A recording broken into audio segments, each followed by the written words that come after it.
ಮುಖ್ಯಮಂತ್ರಿ ಸಿದ್ದರಾಮಯ್ಯನವರಿಗೆ ಮೂಡ ಸಂಕಷ್ಟ ಫಿಕ್ಸ. ರಾಜ್ಯಪಾಲರ ಮುಂದಿನ ನಡೆ ಏನು? ಇದು ಈಗ ಸದ್ಯದ ಕುತೂಹಲದ ಪ್ರಶ್ನೆ.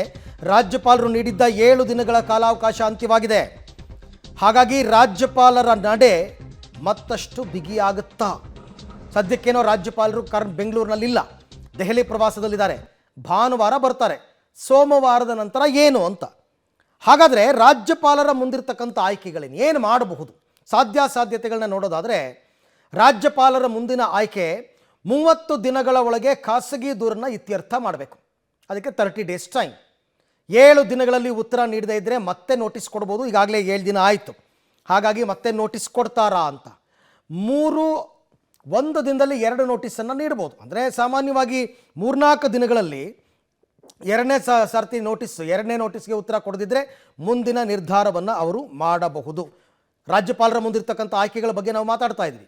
ಆಮೇಲೆ ದೂರುದಾರರನ್ನೇ ಕರೆಸಿ ಅವರಿಂದ ಕೂಡ ಹೇಳಿಕೆಯನ್ನು ದಾಖಲು ಮಾಡಿಕೊಳ್ಳಬಹುದಾಗುತ್ತೆ. ಆಮೇಲೆ ಆಯ್ಕೆ ನಂಬರ್ 6, ಕಾನೂನು ಪ್ರಕ್ರಿಯೆ ಬಳಿಕ ಪ್ರಾಸಿಕ್ಯೂಷನ್ಗೆ ಅನುಮತಿಯನ್ನು ಕೊಟ್ಟರೆ ಆಗ ಸಿದ್ದರಾಮಯ್ಯನವರಿಗೆ ಸಂಕಷ್ಟ ಫಿಕ್ಸ್. ಆದರೆ ಈಗಾಗಲೇ ಮಂತ್ರಿ ಪರಿಷತ್ನಲ್ಲಿ ಇದನ್ನು ಸಾರಾಸಗಟಾಗಿ ತಳ್ಳಿ ಹಾಕಬೇಕು ಅಂತ ನಿರ್ಣಯವನ್ನು ಕೈಗೊಂಡಿದ್ದಾರೆ. ಇಷ್ಟೊಂದು ಆತುರವಾಗಿ ಈ ಪ್ರಾಸಿಕ್ಯೂಷನ್ಗೆ ಯಾಕೆ ಕೊಡಬಾರ್ದು ಅಂತೇಳಿ ಏನು ನೋಟಿಸ್ ಕೊಡೋದಕ್ಕೆ ಮುಂದೆ ಬಂದಿದ್ದಾರೆ. ಅದೇನು ತೋರಿಸುತ್ತೆ ಅಂತ ಹೇಳಿದ್ರೆ, ಎಲ್ಲೋ ಒಂದು ಕಡೆ ಬೇರೆ ಬೇರೆ ಇನ್ಫ್ಲೂಯೆನ್ಸಸ್ಗಳು ರಾಜ್ಯಪಾಲರಿಗೆ ನಡೀತಾ ಇದೆಯೇನೋ ಅನ್ನೋ ಅನುಮಾನಕ್ಕೆ ಎಡೆ ಮಾಡಿಕೊಟ್ಟಿದೆ. ಯಾಕೆಂದರೆ ಅವರು ಒಂದೇ ದಿವಸದಲ್ಲಿ 26ನೇ ತಾರೀಕೆ ಅವರು ಮನವಿಯನ್ನು ಕೊಟ್ಟಿದ್ದಾರೆ. ಎಬ್ರಹಾಂ ಅಂತಕ್ಕಂಥವ್ರು 26ಕ್ಕೆ ಸಂಜೆ ಹೋಗಿ ಚೀಫ್ ಸೆಕ್ರೆಟರಿ ಅವರು ಎಕ್ಸ್ಪ್ಲನೇಷನ್, ಅಂದರೆ ಅವ್ರು ಕೇಳಿದಂಥ ಪ್ರಶ್ನೆಗಳಿಗೆಲ್ಲ ಲಿಖಿತ ಮೂಲಕ ಉತ್ತರಗಳನ್ನು ಪರ್ಸನಲ್ಲಾಗಿ ಹೋಗಿ ಕೊಟ್ಟು ಬಂದಿದ್ದಾರೆ. ಅದಾದಮೇಲೆ ಅರ್ಧ ಗಂಟೆ ಒಳಗಡೆ ಇದು ಬರುತ್ತೆ, ಏನು ಶೋಕಾಸ್ ನೋಟಿಸ್ ಮುಖ್ಯಮಂತ್ರಿಗಳು. ಅಂದರೆ ಅರ್ಥ ಎಲ್ಲೋ ಒಂದು ಕಡೆ ಇದು ಮೊದಲೇ ಇದಕ್ಕೆಲ್ಲ ತೀರ್ಮಾನಗಳಾಗಿದ್ದಾವೆ ಅಂತೇಳಿ ಅನಿಸುತ್ತೆ. ರಾಜ್ಯಪಾಲರು ಯಾವುದೇ ತೀರ್ಮಾನ ತೆಗೆದುಕೊಂಡ್ರು ಸರ್ಕಾರ ಎದುರಿಸಲಿಕ್ಕೆ ಸಿದ್ಧ ಇದೆಯಾ ಸರ್? ಈಗ ಇದು ಗೃಹ ಸಚಿವರ ಮಾತು. ಬಟ್ ಇವರು ಏನೇ ಹೇಳ್ಬೋದು, ಸರ್ಕಾರದ ಭಾಗವಾಗಿರ್ತಕ್ಕಂಥ ಪ್ರತಿಯೊಬ್ಬರೂ ಕೂಡ ಮಾತಾಡ್ಬೋದು. ಬಟ್ ರಾಜ್ಯಪಾಲರ ವಿವೇಚನೆಗೆ ಬಿಟ್ಟಿರ್ತಕ್ಕಂಥದ್ದು ಮುಂದಿನ ತೀರ್ಮಾನ. ಈ ಬಗ್ಗೆ ಮತ್ತಷ್ಟು ಮಾಹಿತಿ ನನ್ನ ಕೊಲೀಗ್ ಸುಖೇಶ್ ಅವರಿಂದ ಪಡ್ಕೊಳ್ಳೋಣ. ಎಸ್ ಸುಖೇಶ್, ಈಗ ರಾಜ್ಯಪಾಲರು ಕೊಟ್ಟಂತಹ ಡೆಡ್ಲೈನ್ ಮುಕ್ತಾಯ ಆಗಿದೆ. ಮುಂದೇನು ಸಂಕಷ್ಟಕ್ಕೀಡಾಗ್ತಾರಾ ಮುಖ್ಯಮಂತ್ರಿಗಳು ಅನ್ನೋ ಪ್ರಶ್ನೆ.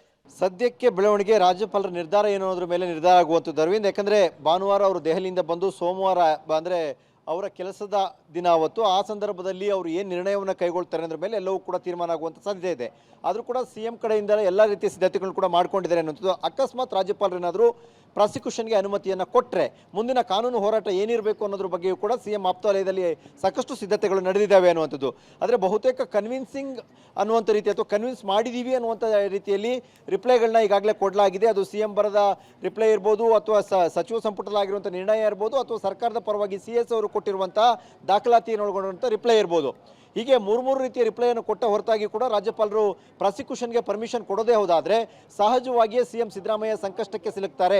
ಅದು ಆಗುತ್ತಾ ಅನ್ನುವಂಥದ್ದು ನಿರ್ಧಾರ ಆಗುವಂಥದ್ದು ಬಹುತೇಕ ಸೋಮವಾರ ಅಂತ ಹೇಳಲಾಗ್ತದೆ. ಯಾಕಂದರೆ ರಾಜ್ಯಪಾಲರಿಗೆ ಸಮಯಾವಕಾಶ ಖಂಡಿತ ಇದೆ ಕೂಡ, ಇದ್ರೂ ಕೂಡ ಅವರಿಗೆ ಎಲ್ಲ ಪ್ರತಿಕ್ರಿಯೆಗಳು ಹೋದ ನಂತರದಲ್ಲಿ ತೀರ್ಮಾನ ಕೈಗೊಳ್ಳಲಿಕ್ಕೆ ಈಗ ಎಲ್ಲ ಪ್ರತಿಕ್ರಿಯೆಗಳು ಬಂದಿರೋದ್ರಿಂದ ಒಂದು ತೀರ್ಮಾನವನ್ನು ಕೈಗೊಳ್ಳಬಹುದು. ಪತ್ರವನ್ನು ಆದಷ್ಟು ತರಾತುರಿಯಲ್ಲಿ ಬರೆದಿದ್ದಾರೆ ಅನ್ನೋ ಆರೋಪವನ್ನು ಕೂಡ ಕಾಂಗ್ರೆಸ್ ನಾಯಕರು ಮಾಡ್ತಾ ಇರೋದ್ರಿಂದ ಅವ್ರ ನಿರ್ಧಾರವನ್ನು ಏನಾದ್ರು ತರಾತುರಿಯಲ್ಲಿ ಮಾಡ್ತಾರ ಅನ್ನುವಂಥದ್ದು ಕೂಡ ಪ್ರಶ್ನೆ. ಹಾಗೇನಾದ್ರು ಇದ್ರೆ ಬಹುತೇಕ ಅವರು ಸೋಮವಾರ ನಿರ್ಧಾರ ಕೈಗೊಂಡ್ರೆ ಸೋಮವಾರದ ದಿನ CM ಪಾಲಿಗೆ ಸಾಕಷ್ಟು ನಿರ್ಣಾಯಕದ ದಿನ ಆಗುವಂಥ ಸಾಧ್ಯತೆ ಕೂಡ ಇದೆ. ಅರವಿಂದ್, ಓಕೆ, ಥ್ಯಾಂಕ್ ಯು ತಮ್ಮ ಎಲ್ಲ ಮಾಹಿತಿಗೆ ಸುಖೇಶ್. ರಾಜ್ಯಪಾಲರ ಮುಂದೆ ರಾಜ್ಯಪಾಲರು ಕೂಡ ಕಾನೂನು ತಜ್ಞರನ್ನು ಕರೆಸಿ ಎಲ್ಲವನ್ನ ಕೇಳಿ ನಂತರ ನೋಟಿಸ್ ಕೊಟ್ಟಿರ್ತಕ್ಕಂಥದ್ದು. ಹಾಗಾಗಿ ರಾಜ್ಯಪಾಲರು ಮುಂದೆ ಏನು ತೀರ್ಮಾನ ತಗೋತಾರೆ, ಮುಖ್ಯಮಂತ್ರಿಗಳಿಗೆ ಪ್ರಾಸಿಕ್ಯೂಷನ್ಗೆ ಅನುಮತಿ ಕೊಟ್ಟರೆ ಮುಖ್ಯಮಂತ್ರಿಗಳ ವಿರುದ್ಧ ಮುಂದೇನಾಗುತ್ತೆ, ಇವೆಲ್ಲವೂ ತೀರ್ಮಾನ. ಸೊ ನೋಡೋಣ. ಈಗ ಒಂದು ಕಡೆ ಕಾಂಗ್ರೆಸ್ನವರು ಆರೋಪ ಮಾಡ್ತಾ ಇದ್ದಾರೆ, ಇವರು ರಾಜ್ಯಪಾಲರು ಒತ್ತಡದ ಮೇಲೆ ಕೆಲಸ ಮಾಡ್ತಾ ಇದ್ದಾರೆ, ಯಾರೋ ಪ್ರೆಷರ್ ಆಗ್ತಾ ಇದ್ದಾರೆ ಅಂತ. ಅವ್ರು ಬಂದ ಮೇಲೆ ಏನು ತೀರ್ಮಾನ ತಗೋತಾರೆ ನೋಡೋಣ.